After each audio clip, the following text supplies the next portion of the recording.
A growing chorus of mortgage servicers are talking about leaving forbearance in for good. Forbearance as in having the possibility for those that are currently paying their mortgages that if any life emergencies happen, they will have that forbearance to go to and revert to.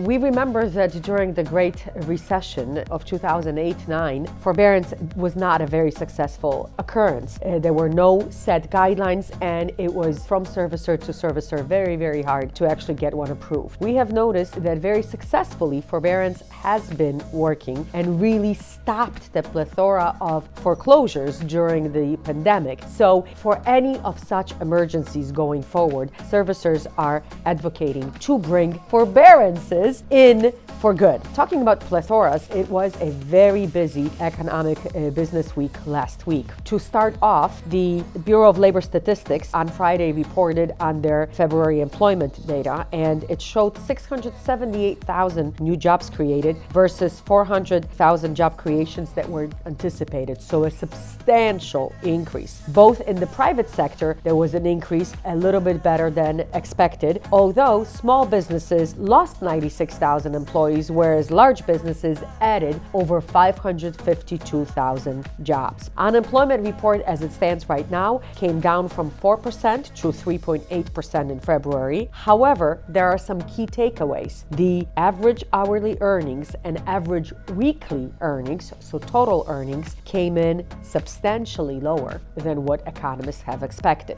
In initial jobless claims, there were 215,000 job claims for first-time unemployment, bringing the total of people collecting unemployment to 1.971 million, a whopping 10 million less than a year ago at the same time. Last week also, the Fed had their testimony semi-annual monetary policy report to the Congress. What the Fed has said and done on Wednesday is, for one, they're looking to increase very slowly on the Fed fund rate. And remember, Fed fund rate has nothing to do directly with mortgage interest rates. It's actually an overnight rate extended to banks borrowing for overnight money. Everybody was anticipating 0.5%. The Fed stated that they're looking only to increase at this moment in time about 0.25%, and the reason for it is that they want to take things slow. But taking things slow may really kick us in our behinds. Why? Because to fight inflation, we have only two ways. One of them